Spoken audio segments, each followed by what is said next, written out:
my name's Nina. I am a recruitment coach within the Mentorprise Group, and I'm also the head of talent at RedSeven Marketing based in Bristol. And hi, I'm Rob. I'm the founder of the Mentorprise Group and the managing director of RedSeven Marketing. So this is our first ever episode of the Mentorprise Podcast. We had thought about starting a podcast actually a few years ago, but we actually got super inspired listening to the High Performance Podcast, which is on our podcast app literally every week religiously. And so it really pushed us into kind of setting up our own because we wanted to showcase some of the best talent within our organisation. But because we are a relatively small independent group of companies, we wanted to do a bit of an introduction to, I suppose, give people an insight to who the Mentorprise Group are, what we're about and what we do. So Rob, being the founder, could you give a bit of an introduction to who Mentorprise are? Yeah, sure. Well, I suppose it starts when I first started as a graduate in direct sales, and I worked in a business for the best part of 4 years. How long ago was this? Cool, 13 years ago now. Yeah. It's flown by. Because you're from Bristol, right? Yeah, born and bred in Bristol. Yeah. Went to uni, came back. What did you study? Sports science. Sports sciences, yeah. I was kind of one of those that went through school loving sports, no real direction, but absolutely love the idea of kind of studying a passion. Because you're a big rugby fan, aren't you? Yeah, rugby, cricket, football, I suppose, yeah. Anything involving a ball. Anything quite competitive, yeah, absolutely. Yeah. So I definitely didn't have huge direction, just absolutely love sport. And even going through university, I wasn't stupid by any means, but was never a massive academic and didn't enjoy studying and kind of got through it. And then as a graduate, I came out of university in London through, I suppose, the back end of the last recession. I found it really, really challenging where there weren't too many jobs that were available that kind of really excited me. And the ones that did, I often got knocked back for lack of experience and didn't really give me a shot. And what did you think you wanted to do when you left uni? Because I know I felt really lost when I left. Oh, with the degree that I studied, I really needed to do a master's, really, because I didn't come out specialising in anything, and that was my opinion. So I was looking for things in the sports industry, something which is competitive anyway, right? Yeah, I'd say, but I wasn't a fan of coaching, and the idea of being a kind of a teacher wasn't something I was too excited about. So I was a little bit lost, and after applying for a lot of roles and kind of going through tedious processes, I kind of started applying for almost anything and everything. And I came across a sales and marketing role that was advertised. Didn't really understand what marketing was too well. But my sister was in marketing, so I remember kind of asking her, what do you think about this? And I remember kind of the company I started, which, she said, well, the website doesn't give too much away, but this is what marketing's about. And I remember kind of going for the first interview and actually meeting a lady that was kind of really confident, really charismatic, really friendly, and just kind of really liking the vibe and liking the environment that I was in. And then they invited me back. And, by the end of the recruitment process, even though I had no experience, which had been my problem the whole time, they said, we'll coach you and give you a shot. And had a fantastic time. So I started in sales, never thought I'd be in sales. Was always fairly confident, but I'd say I wasn't great at being outside my comfort zone. Okay. So around friends and family, I was great, but... Did you think you were going to be good starting off? Like when you came into it, did you think, I'm going to smash this? If I'm honest, I don't think I really thought about it. You were like, I need to get into work and, graduating now, so... I think I was just excited. Okay. I'd been out in higher education, further education for 7 years. Right. And I'd moved back from London to Bristol with family. Back with your mum. Yeah. And that was tough after 7 years. I bet, yeah. I remember my dad kind of saying, oh, don't forget your keys. I'm like, I've managed for 4 years, come on. Yeah. And she's great. My mother, she's fantastic. But are you saying that because she might listen? Absolutely. But she... once you've been away for 7 years, you want to stay away. If that makes sense. Yeah. You like the independence. Absolutely. So I think I wasn't worried if I was going to do well when I started, because I was just excited to start making some money. It was a commission-only role. I was self-employed. But for me, none of that was actually a negative. It was an opportunity. It was exciting. And so I don't remember looking back thinking, am I going to do well or can I do well? I was just really excited because the people were cool. Yeah. I liked the vibe. The company's obviously doing well because there's lots of people there. So I kind of, I think I had a lot of trust in them. But so I started and got relatively good at sales relatively quickly. Yeah. I think my first week was a bit of a disaster. That was like a trial week. Yeah. Yeah, I think there was a lot of hand holding, and the person that's coaching me or training me was, we should probably interview them actually, but they definitely kind of, I wouldn't be here if it wasn't for them. But got good at sales, started kind of leadership roles and coaching and training people. And I think that went relatively well. And I think my first kind of stumbling block was actually just retaining good people and how to build great relationships with people. And I think that was my kind of challenge. But, long story short, best part of 4 years later, I got to a position where, I was ready to kind of, start my own company. So isn't that interesting though? Because earlier you said that coming out of your degree, you were like, oh, coaching wasn't for me, teaching someone sport didn't interest you, but you kind of ended up in a coaching role, but just in a completely different discipline. I think it was the idea of coaching children. Right, I see. That was the idea. I remember I did a placement in a school in Gloucester, and I won't name the school, but it was tough. It was a tough school, right? And I think it was tough for the teachers rather than the kids, and so I kind of I didn't have a great experience when it came to coaching. So I thought coaching children for me, that is not what I went to school for. So but I think I ended up getting good at sales, getting good at coaching people, and I think I found a passion, something that I was good at, and I enjoyed the environment, I enjoyed the people. So for me, the next step of actually, rather doing it for someone else, doing it for me completely was the natural progression. So I think a lot of people thought I was mad, moving from Bristol to Swindon to open up our first business. People are like, why Swindon? And there's definitely a story behind that for another conversation. But we built that kind of office in Swindon, had some fantastic team members. And that's where you started, of course. Yeah. Well, because I like to tell people even before I started. So we knew each other. So we were working, actually the company that you first started with, I was working in the same building for a different direct sales company. And that's kind of how we first met. And then, you kind of got to a point where you were ready to run your own business. So you relocated to Swindon. And I'm sure a lot of your friends probably thought, why would you leave a city and go to a town on the M4? I think, a lot of people say, oh, where is Swindon? You're like, well, it's just in between Bristol and London. And people are like, oh, okay, been to the outlet before. Yeah. But you actually had a few issues, didn't you, setting up that company initially? Well, I think setting up the office, yes. We found after weeks and weeks and weeks of kind of viewing properties in Swindon, we kind of struggled to find the one for me. And I was a bit disillusioned, and we saw many kind of basements and horrible open spaces. With really enthusiastic real estate people like, you're going to love it. Yeah. Yeah. So, but by complete accident, we actually walked past a property with our estate agent, and he said hi to somebody who's walking out of a building. And I said, oh, that place is nice. And he said, oh, I think they might be wanting to move out soon. So within 10 minutes, we turned around and we were back in there. And the guy was giving us a tour. And as we walked through the door, it's a really nice kind of period building. I remember it had big kind of like marble fireplaces. And it was really old, but really kind of nice. And I thought, that's a bit of me. And I was walking around that kind of building thinking, okay, this is our reception. This is our training room. This could be the boardroom. Kind of laying out in my head. And we kind of took the conversation further and actually ended up, signing a sublease for that kind of building. So I actually moved, we got a property, me and some of the team that were kind of moving to Swindon. We got a property in Swindon, and I think on the weekend we moved up with all our stuff ready for Monday. Right, oh, what, so somewhere to live? Yeah. You kind of moved up, yeah? Yes, we moved up first. Because it was you and, was it 3 others? That's right. Yeah. And the idea was Monday mornings, our first day, get in the office, start kind of, putting the place together a bit.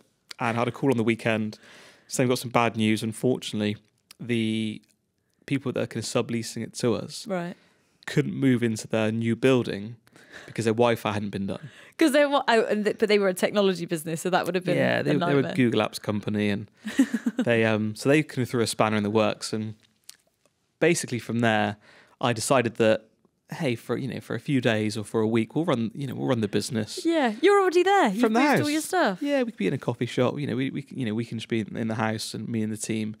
So we kind of turned our front room into a bit of an office. I think there were some posters and windows and a whiteboard in there somewhere. Did you put a little, paper sign on the door saying Rob's office, No, please knock before entering? That would have been good, yeah. But we did, I remember we did meetings and we had a space saver kind of kitchen tables with the chairs go under. Oh, no, I remember, because when I moved into that house for a bit. That is small, yeah. Yeah, we did meetings there. That was funny. But so I thought that was going to be a week. A week turned into 2 weeks, 2 turned into 4. And kind of the guy that was going to help me set everything up, James, said, I think we need to find somewhere else. This is taking a while. I said, no, look, that's going to be perfect office. I'm quite stubborn, as you well know. And I was like, no, this, there's nothing else that's nice in Swindon. We're gonna stay here. We're gonna go here. Yeah. And long story short, that turned into running the business out of my house for 3.5 months. Yeah. And I remember people used to come in. We had like a townhouse. Because you were growing a sales team, so you would have had to have, recruited and held, meetings with potential candidates. Yeah, it was wild. At that house. I used to run meetings with the sales team. The sales team used to leave for the day. I used to drive to Bristol to do interviews with candidates. Really? Yeah, just so you had an office space and it wasn't in your front room. That's right, yeah. And then I used to race back to Swindon to be with the team and to do sales myself. Yeah. Because we were still brand new, needed me to do sales to fund it. And so it was wild, but people's kind of, when they actually did their training with us in Bristol, their training day in Bristol with us, we paid for their kind of train fare to come down to Bristol. Mm-hmm. And then again, just so you could have a place to hold it. A proper boardroom and a nice area. And then, which was mad, their first actual day with us, we gave them our address. And of course, the address was my house, essentially, that we converted into an office. Number 5, come along. It was number 5 Score Hill Lane, yeah. And it was mad because you walk in the door, there was just tons of piles of people's shoes. It was from the people that lived there, plus the rest. Well, it's a brand new house, so I had to people take the shoes off when they come in. And it was kind of first floor were bedrooms, utility room. Upstairs was our lounge / kind of training room, and then the kitchen / boardroom was kind of to the left. So everyone had to take their shoes off for the nice carpet. And you should have got RedSeven slippers. That would have been. It was surreal. I think looking back at the time, it was one of the most stressful things I've ever had to do. Yeah. We had meetings with people there in dressing gowns eating their Cheerios. But because if someone came in early, for a chat with you or something, and the rest of the team who lived in the house were like, oh yeah, sorry, I'm just getting ready. Yeah, I couldn't quite invite them to the bedroom yet, for a meeting. So it was wild and stressful, but looking back, it was fantastic. So I think I learned an awful lot about how to deal with challenges and looking for the good in everything. Because there wasn't too much good then. But you did well, didn't you? As in, you got the business to a point where it was really profitable almost before you'd even moved into your actual office. Well, we didn't have any bills. Yeah. So it's extremely profitable, yeah. But by the time we actually moved into our office in Swindon, I think within the space of a couple of weeks or maybe 3 weeks, we'd been kind of crowned one of the best performing direct marketing companies in the UK. Really? And that was a bit of an achievement. I think we're just so excited to have office chairs. I bet you were. To have a proper, really nice office. Yeah, because you probably automatically would carry yourself a bit differently, because you're like, yes, come to my office. It is actually it's an here. Office. Yeah, we are actually a real business. Yeah, and so that was a journey, and that was mad, but really fun at the same time. Yeah, if I'm honest, and actually. Like I said, once we actually moved into the office, we went on a really great run, had some incredible results for clients. We did a few different tests with some new clients we took on. Some of them went well, some of them didn't go too well. We didn't carry on with those. Because initially, RedSeven was representing charities solely. That was your first ever kind of entry into business ownership. You were representing non-profits. That's right. Yeah, that's what I trained in. Yeah. As a graduate, and that's what I did in sales. And then we kind of did some commercial sales, which went really well.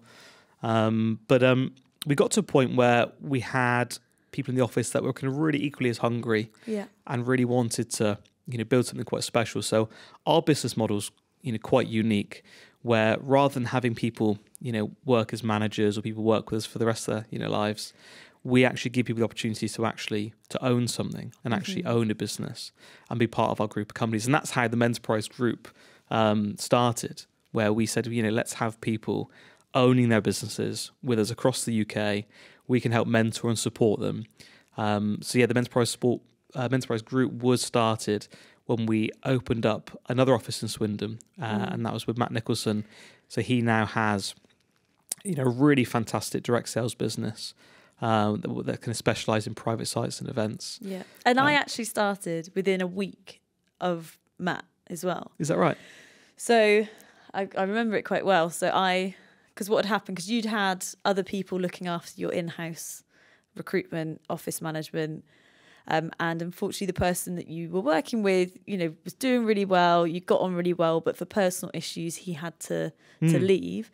And I had left the business I was working in Bristol, was looking for something new, and I couldn't find much. I again wasn't sure what I wanted to do after I left that company. And I remember you taking me out for lunch and kind of saying, "Hey, so do you reckon we could work together?" And I was like, "Well, I think actually, I won't forget this one. I think this was my idea, but I actually spoke to Fran. Yeah. And said, "Hey, Fran, I think Nina would be a great fit for our business. Right. Okay. But I want you to speak to her first to lay the foundations. I want it to be your idea, Fran, not my idea. Okay. Yeah. So I thought you'd react better to that. So I think she approached you. Yeah. Well, maybe she sowed some seeds, but you definitely took me out to Carluccio's in Bristol, and said, what do you reckon? Could we work together? And I thought, we'd, from our time working together, but not in the same kind of businesses, but alongside each other, I'd always thought, we make quite a good team. And then you saying, should we work together? Do you think it could work? And I was like, wow, do you think it could work? And so I then moved to Swindon into that house. And I think you've been running RedSeven for 9 months by that point, because it was started in the October of 2013. Right. I'd started July 2014. And within a week of that, Matt had started. So your previous kind of staff member, Max, of course, who we're still friends with now, he'd recruited Matt.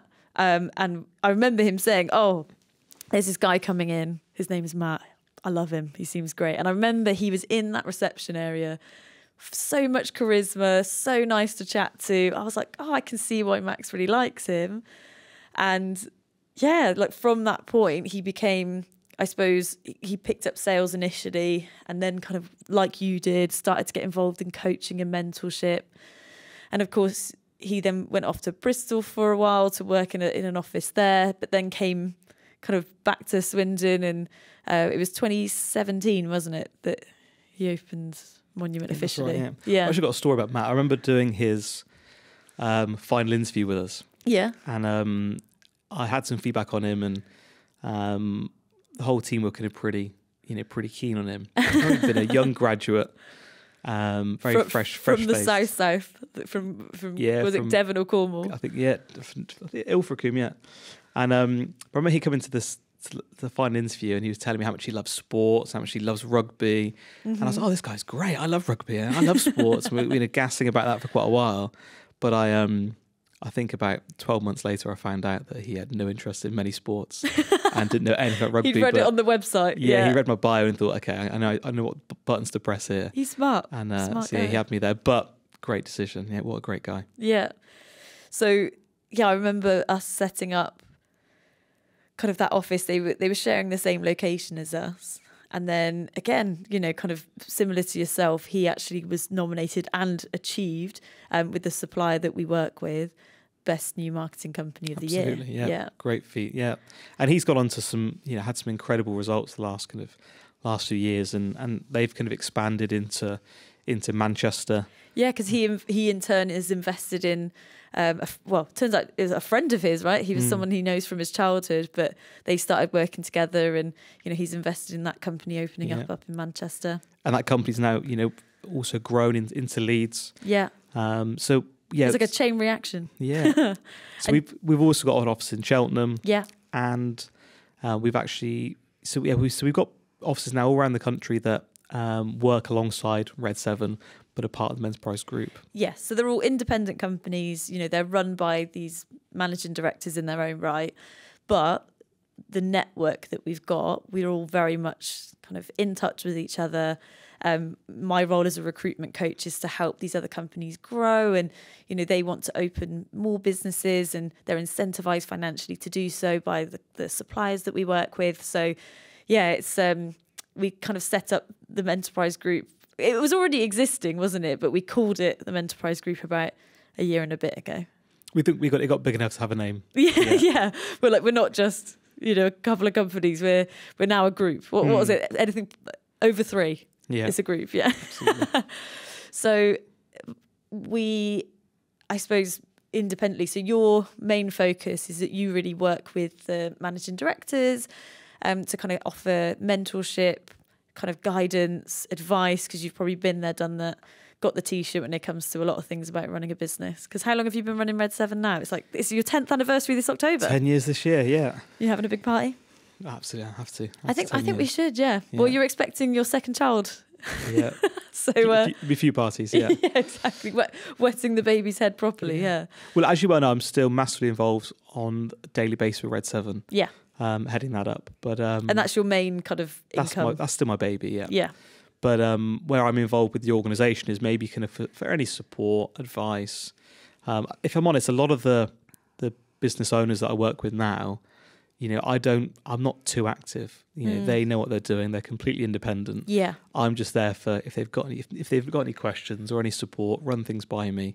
But they're all pretty competent. But I think most of my work with the business owners are done with maybe the newer businesses that have just opened up in the last few years that are kind of maybe still finding their feet or still kind of learning the process. So yeah, that's how I'm involved. And we've put on events for the sales team. We've done sales masterclasses. We're looking at setting up sales coaching masterclasses just to really bring through the people like you, the Matts, etc., who once upon a time were brand new at sales, either fresh graduating or not having any experience, to kind of, I suppose, help them get a bit of a stepping stone to potentially running their own business. Is that the idea? Well, I think as me and Matt started out in Swindon and how we've all kind of gone into different cities now and different locations, one of the things I've tried to do is keep the team together by doing fun events. Mm-hmm. So as you mentioned, we've done sales masterclasses to get all the sales teams together, to network, to learn new skills, to get them with industry experts. Mm-hmm. We do fantastic new leaders meetings. But I think one of the most successful things we've done with the network is just keep the fun environment going. Yeah. We do lots of kind of trips and travel, and some international trips and some national ones. And I think we had a big hit with the owners' days in the last couple of years, where we've done, shooting, we've had motocross days. Yeah. We went to Dalesford Farm and we hired out their kind of cookery school for the day, which is great fun. I was very disappointed not to be at that. I love food. I make a banging chocolate mousse now. Not that I've made it any since, but yeah. But and very recently we got all the team to go to the High Performance Podcast live in the Palladium in London, and that was great because we actually had kind of VIP tickets and we got to meet and greet with Damien and Jake, and that was incredible. I was internally fangirling. I was like, oh my God. Yeah, me too, don't worry. That Jake is a lot taller than I thought he was. Yeah. So we've really kind of, across the group, we've managed to keep everyone together really close by these kind of, not just the educational events, but the fun events as well, to keep the atmosphere. Yeah. And then my role, so I'm working with the kind of internal support staff that work within these businesses. So whether that is a in-house recruitment coordinator, event coordinators, administration support. So I'm kind of helping develop the team in that sense. We started up this podcast because with the support that we're trying to offer as a Mentorprise Group, a lot of it is coaching, giving advice, or maybe suggesting best practice ideas and kind of helping people avoid a lot of the mistakes that we've made along the way. Because if we think about, it took a few years before you were able to open up a new office. If you could speed that up in any way by helping people avoid the pitfalls, etc., ideal. And we both actively listen to podcasts in our own time. I do enjoy books, but I hardly ever sit down to read. So, we've talked before about, why didn't we do a handout? Let's do a book of impacts or, you know, a book of advice or something like that. But really, how is everyone getting information these days?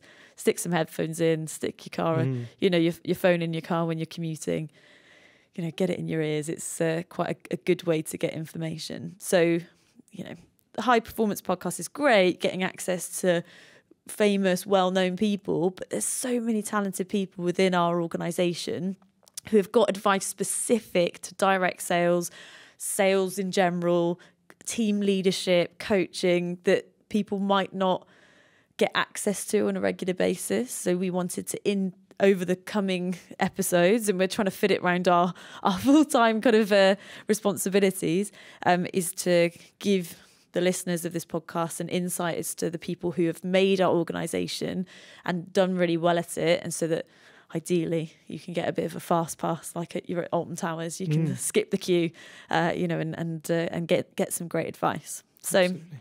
I actually was going to ask you some questions because we spoke about what we wanted to cover in this podcast, and I think with you and me hosting it, no one's going to hear from you.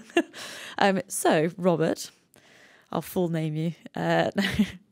So we said with the Mentorprise podcast, and I suppose where Mentorprise kind of is embodied, it's three things, or the 3 M's as we're going to call them. So mindset, motivation, and mentorship. With the first one, Rob, what is your definition of a good mindset? A good mindset. Yeah. This is really something I struggled with when I first joined the industry. Okay. I have a good attitude and a good mindset probably wasn't in my locker. But did you think you did at the time, or? Oh, absolutely. Right. Oh no, I had the best attitude. Yeah. I didn't label it as an attitude. But I thought I was pretty positive, and yeah. I remember being absolutely kind of sure that I was in control of my mood, and I think once the person who was coaching me said, you lost your attitude a little bit, you're a bit frustrated, and I was like, no, I haven't. I think I bit back, but I'm fine, I'm happy. But look at me smiling. Yeah, but I think for me, mindset is so important, and I think over the years I've kind of, through having some challenges in my career and through ups and downs, and I think mindset for me is just kind of being in complete control of the things that you can control. Right. So the whole idea of controlling the controllables. Okay. So for me, I think now I am kind of very passionate and sometimes get frustrated, but I think my general mentality and mindset is all about, okay, what's going on in my day-to-day life? What things can I control? Let's put a lot of effort on the things I can control. And the things I can't control, I just really have to kind of put aside. I can't put any mental energy into that, any physical energy. Because some people are real worriers, aren't they? Yeah. And they worry about things that they've got they don't have a chance to personally affect. And it can take up a lot of energy. And I think that's probably if I had a superhero skill. Yeah. I'm not sure I'm allowed to say that about myself, but I think it would be not being a worrier. And I think I've definitely found this switch inside me that I can just say, I'm not going to worry about this. This isn't going to impact me today. Yeah. No matter what's going on in my life, I'm very, very good at just actually focusing on what I need to focus on and forgetting anything that's bad. And I think that's something that I try and instill in other people, which is very difficult. Right. Because some people don't really haven't found that control yet. And I believe you can find it, because I definitely wasn't always like that. I used to kind of, really, really bad temper, really get frustrated very, very easily. But that switch is there somewhere. But I think, so that definition of mindset is just controlling what you think about and choosing and deciding on a daily basis where you're going to put your mental energy every single day. And if, hindsight's a great thing, right? But if you were to look back at those early days where you said that your mindset was a bit of a struggle, and do you think that was because you were focusing too much on things that you couldn't do anything about? I think so, but I think I probably had an unfair expectation of myself. Right. Where I was always I'm a very competitive person. Yeah. And I think growing up, I definitely had this mindset of I have to win, I have to do well. And whatever I do, I want to do it to a really good standard. I still have that attitude. The whole idea of kind of how you do anything is how you do everything. I really believe that. But I think I've now also got a really good understanding of what I can achieve and what I'm good at and what I'm not very good at. Yeah. So for me, I think in hindsight, I would have taken some pressure off. Mm-hmm. I wouldn't have tried to do everything a million miles an hour and try and take over the world, too quickly. I think giving myself a chance and being kind to myself, I think that's what makes things a little bit easier. Question then, because I think I'm very competitive and also very stubborn. And I think that sometimes stops you from giving up. So is it bad to be that way to start off with, do you think? Bad to kind of have that streak where you think that you've got high expectations, you believe you're going to win? Well, I think you have to believe you're going to win. And I think that's something that I do in everything I do. At the age of 36, I still think I can run faster and probably do a lot of things that I probably can't do anymore. To be fair, you've watched UFC thinking, God, if I started that earlier. Yeah, definitely couldn't do it now. But no, I definitely take that into my daily life of I'm going to win. Mm-hmm. Whatever I do, I'm going to do well at it. And I think you have to back yourself. Because we all have doubts and we all kind of think sometimes that we're not going to be good at something, or, I might not, be able to be as good as I want to be. But I think if you go into things with a bit of blind optimism, I'd probably say. Yeah. And you think you're going to do well, I think 9 times out of 10, you're going to do okay. Believe that you'll do well, but then don't be mad if it's not easy, I suppose. Yeah, totally. And that's what I think I was always prepared, because I didn't come from necessarily a really successful background. I hadn't achieved loads of things growing up. But so I didn't think everything was going to be easy. But I think I just had some blind optimism that, hey, if I worked hard, if other people can achieve certain things, then I can probably do something half decent as well. Yeah. So the optimism's key. I just have to wake up in the morning thinking I'm going to do well today. I've got to be excited about what I'm choosing to do. Yeah. Okay. And so then the second M for motivation. So what's motivation to you? Motivation's a funny one, because I say this to the team a lot. Motivation goes up and down. It's a bit of a roller coaster sometimes. Yeah. Yeah, you don't every day wake out of bed going, today's my day. No. Well, no, I don't. But also on the flip side of that, I don't get out of bed, and think today's going to be terrible. I never think that. Right. And if I ever have those feelings, I have to change that very, very quick by doing something I enjoy quite quickly. Okay. But I think motivation for me is just discipline. That's the key thing. I can't rely on motivation these days, because if I did rely on motivation, I would be 85 kilograms, washboard abs, great chest, No one can see you on this podcast. You could be like that. Well, no, I am like that, yeah. But no, I can't rely on motivation, because motivation goes up and down. So my whole thing is you've got to rely on discipline. And, the two things that we talk about an awful lot is work ethic and attitude or mindset. So I think for me, it's kind of being disciplined, and no matter how you're feeling, it's kind of showing up, working towards something. And I often find if you stay disciplined for long enough, your performance is quite linear anyway. Yeah. And if you only show up or only perform when you're feeling great, I don't think most people wake up every single day feeling great every single day. No. Or super excited every single day. Sometimes it's just you just wake up and it's a normal day. If you listen to most sports people, the championships they win, or the competitions that they get medals for, they're not won on that day. They're won from all the times that they woke up and it was raining, it was dark, and they still went to the gym or whatever training they had to do. And I suppose running a business, not every day is like super motivating, and you've got to do the small things that kind of get you to these goals. Yeah. So what I got from what you've just said there is that people perceive motivation as how you're feeling, but you're saying it's the self-motivation to do the right thing regularly. Absolutely. Yeah. Yeah, 100%. Making the right choices. Yeah. And that's, I think for me, that's quite an easy thing, is often we're faced with two decisions, the right one, the wrong one. Often the wrong choice is often the easy choice. Is that, if we go back to me should have been going to the gym, right? You wake up in the morning, think, I didn't sleep well last night. I don't want to go to the gym this morning. Saying you're going to do it tomorrow, do it tonight instead. That's the easy way out. But it's always the wrong way out. Yeah, because you won't go in the evening. Yeah. But so for me, exactly that. The choices that you make will, if you don't rely on motivation and you rely on discipline, and you make the right choices 9 times out of 10, you'll find you'll be a fairly good performer. Okay. And then the last M is on mentorship. And of course, you've called the group of companies Mentorprise because you're not, with the other companies that are part of the group, they're all independently run.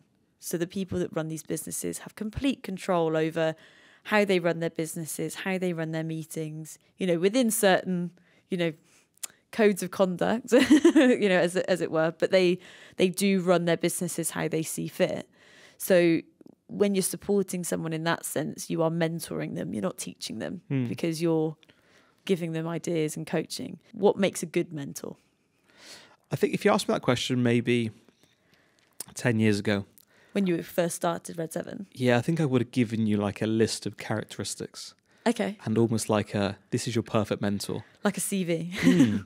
But I think now my answer these days would be, as long as you're authentic and you are yourself and a nice person, of course, but someone that's kind of, firm but fair but authentic. I think that's the key thing. When you're dealing with people, supporting people, everybody's different. Everyone's got different problems and everyone's got different ways that they get turned on to certain bits of advice. And I think as long as you're genuine and you genuinely care about someone's development maybe, or whatever the advice they're kind of asking for, as long as you care, I think that's the most important thing. Yeah. And I suppose because of you previously, were you kind of, mentoring people with a different mindset, whereas then you're like, actually, let me just be real. And I think I had the one size fits all mentality. This is how you should treat everybody. I see. But over the years, I've kind of realised that everyone's different and everyone's journey is different before they start with you, and even while they're with you, their journey's different, and people's goals are different, and their expectations are always going to be different, and their version of work ethic's different. Yeah. And their version of success is going to be very, very different. So working with them. Yeah, I think it's finding out what makes people tick, what gets them excited, what makes them want to do well, and what's their purpose. And I think if you really know your people and know which buttons to press, I suppose. What to get the best out of them. Absolutely. Yeah. And when you were kind of talking about your story earlier, you said about how when you first started in sales, that first week was a bit interesting, and the person that was mentoring you at that time, because that person might have been getting incentivized based on how well you were doing, but they could only help you so much because you had to do some of the work, but they were coaching you and kind of mentoring you in that situation. And I'm sure you've had lots of other people support you over the years. So whether that's as a formal mentor or someone just offering some advice, are there certain pieces of advice that you've had over the years that you still think about and kind of go by today? Yeah, I think there's loads. But the one that really resonated with me was probably before I started RedSeven, and when I was probably in my most challenging time in my career, where things weren't going too well. I wasn't necessarily performing the way I wanted to perform and hitting the highs I wanted to hit.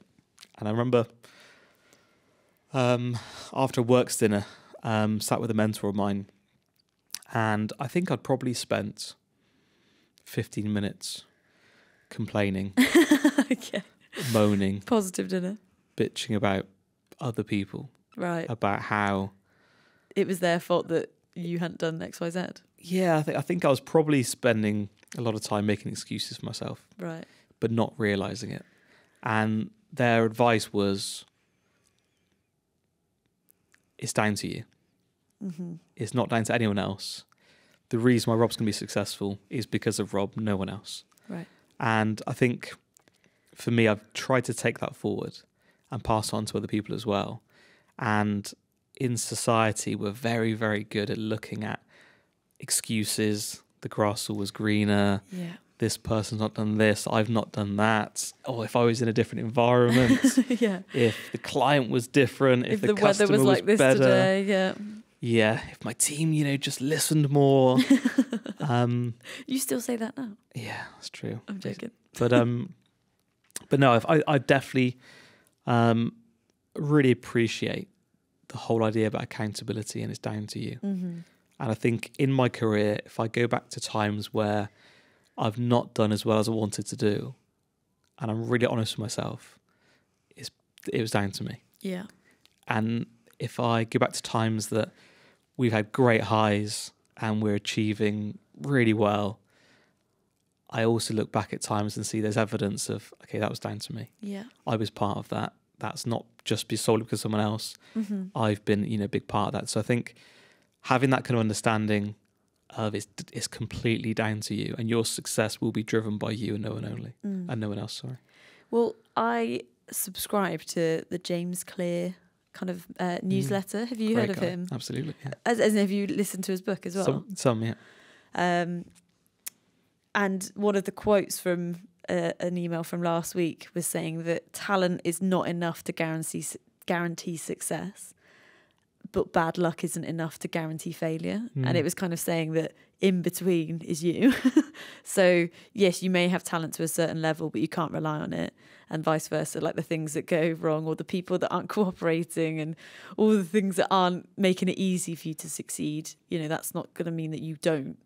It will kind of be a contributing factor, but it's down to you. So that's interesting.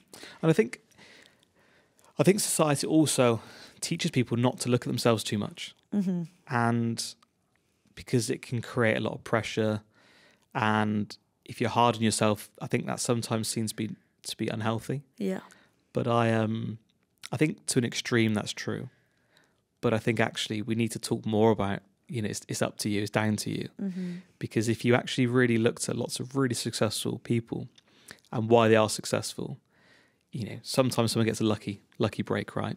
But a lot of the time it's because someone's put hours on a training field. Yeah. They've put, , hours, into a project. They've kind of extracurricular work that they've put, time and loads of time and effort into doing things to the best of their ability. So I think overnight successes are just where you've just heard about them. Absolutely. Yeah. Yeah. You don't know about all the stuff that they did before they were that overnight 100%, success. Yeah. Okay. And then when we were thinking about setting up this podcast as well, you said you wanted to ask people about the shit that nobody sees, or TSTNS, which is more about, like we were just saying, the stuff that people are doing behind the scenes, the things that have contributed to their success that maybe they don't get the open recognition for, or people might not see them doing on a daily basis. So for you, Rob, over the past 13 years of your career, what is some of the shit that no one sees that has helped you get to where you are today? Do you know what? I knew we were asking our guests these questions, but you've not thought about it for yourself. I actually hadn't thought about this for myself. Right. But the shit that nobody sees, I think for me, it's my thoughts. Yeah. It's in the car. It's, walking to the shop. It's kind of even on the sofa at night. It's thinking and planning. What are my conversations? What am I doing? What do I want to do? Mm-hmm. And there's a lot of this might sound a bit strange, but Rob speaking to himself and just giving myself confidence that I'm going to achieve something. Right. And I think that kind of maybe goes back to the whole idea of my mindset of I'm going to do well. Mm-hmm. That confidence in I can forget about challenges quite, I can relieve stress quite easily. I can kind of push these buttons quite easily. Mm-hmm. But maybe that does come down. I spend a lot of time in my head thinking about things, but thinking really positively about them. Of, if I've got a challenge, okay, what am I going to do about it? And I'm not kind of maybe not a great communicator with other people about what I'm thinking or what I'm doing. Mm-hmm. But I spend loads of time, especially in the car. Like I'm I don't know why, but when I get in the car driving, I just my brain turns on. I start thinking so much. So I think maybe the shit that people don't see about me is just the level of thought that goes into what I'm doing. What people might think that you turn up to work and you just, all right, let's run a meeting. Yeah, let's chat about sales and might be off the cuff, yeah. But it's off the cuff for the last few hours probably, where I've been thinking about it. Right, yeah. But I think I put a lot of mental time into preparing for things. Mm-hmm. Where and I'm definitely a thinker. Well, I think an awful lot about things. Sure. Don't write enough down on paper probably, but that's probably because I'm driving. But safety first. But yeah, I think that's probably things that people that work with me don't ever see. Is just we don't ever hear is the kind of thought that goes into what I'm doing. Mm-hmm. Interesting. Maybe the internal kind of cheerleader for myself, where I am telling myself that it's going to be okay. Yeah. My plans are going to come through. Maybe that. Yeah, I've not thought about that before, but maybe that's the one. I'm imagining like a full cheerleader squad in the full gear with pom-poms, just with your face on every single one. Just like... That's a scary thought. Yeah. But because you're quite I've worked with you now for 10 years, almost. And yeah, well, nine and a bit. So in that time, I definitely observed that you're quite a quiet person, in the sense that you're very much, things going on inside your head. And when I ask you questions, you're clearly very much in thought, and you have to kind of finish your thought before you're able to start a conversation. So yeah, from observation, that makes a lot of sense. You definitely, your mind's going a million miles an hour. And, if I've asked you a question, what are we going to do about this? You're like, oh yeah, well, I was thinking about that. And, you've it's on your agenda, but you just don't have it maybe written down as much. I do find with people they can say 3 words to me and I know what they're going to say. Because you've already been thinking about it. Because I'm thinking about it. Yeah, I can finish people's sentences quite quickly. Yeah. And, they can say 3 not random, but words, give me a really vague idea what they're going to ask me. And it's on the tip of my tongue anyway. Right. I think that's a weird skill, but I've got that somewhere. You're like Mel Gibbs in What Women Want. Haven't seen it. You've not seen that film? Not seen that. I mean, to be fair, most people listening to this now, if they're anything under the age of 30, they probably wouldn't have either, but never mind. Absolutely. Dating myself there. Okay, final question. So we talk a lot in our offices about core values, and each office normally has core values that the team kind of follow, and everyone holds themselves accountable to those. It's a bit like how the team polices themselves. What would you say your personal core values are? First one's never give up. Mm-hmm. And that's advice I try to give a lot of people. Never give up. Yeah. If you truly want to do something and you're excited about something and you're going to invest time into it, don't give up.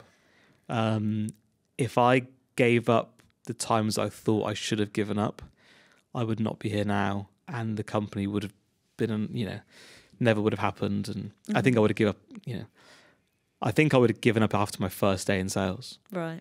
Because, I think the person trained me did my sales for me. I don't think I did any sales myself. I think right. Back then we had paper forms, and I think I just wrote my ID number at the top and she did the rest. But I think the key thing is if you're going to commit to something, you got to not give up. And something my mother said a while ago was, when I was a child, apparently if I wasn't good at something, I gave up really quickly. Really? And if I was challenged by something, I'd just stop and do something new really quickly. Mm-hmm. And I don't know when that changed. I really do not. I think it was when I first started in my career in sales. I think that was the first turning point where I said, I'm not going to quit. Yeah. And I think I've always been very stubborn, but now I think I've managed to harness kind of stubbornness to my benefit, where when my back's against the wall, things get tough, I'm like, it's going to be okay. I'm going to do it. Mm-hmm. So I think one of my core values is definitely don't quit. And have you've wanted to at times, or? So many times. Right. Yeah. But look, another bit of advice someone gave me a long time ago was never make an important decision when you're in a bad place. Okay. Never make a career-defining decision when you're not doing as well as you want to do. Right. And I take a lot of value out of that, because often when we're in the heat of the moment, or we're struggling, or we're stressed, or frustrated, we've got that fog, and we're not thinking clearly. Emotionally. Yes, it's going to be an emotional reaction. And if you go back in our lives, most times we make emotional reactions. They're not very good. They're not very good decisions. Think about all the times you fought with a loved one, and it's normally not done logically. Yeah, the things you said you wish you didn't say, and I didn't really mean that. And it's always an emotional situation. So I think, yeah, absolutely, don't quit. I think another core value for me is maybe believe in yourself. And that's a big thing, as I kind of alluded to earlier. Just, you've got to believe in yourself. Okay, so I'd like to get you to talk a bit more on that, just on the sense that, from me personally, I've struggled with self-belief, where I definitely have gone into, when I started in sales initially, and I remember going into this, what we call the sales field, which for anyone who doesn't have a clue what we're talking about, it just means where you go and do sales on a day. You know, going out to kind of complete sales and thinking, God, you're going to do terribly today. You're not going to do well. Having said that, there's other times where I believe I'm going to do well, and I do back myself. Have you had times where you've not believed in yourself, and how do you turn that around? I think you've always got the chimp, right? Telling you that you're going to do badly, or the what if. The devil on your shoulder. What if you don't? What if you don't do it? Yeah.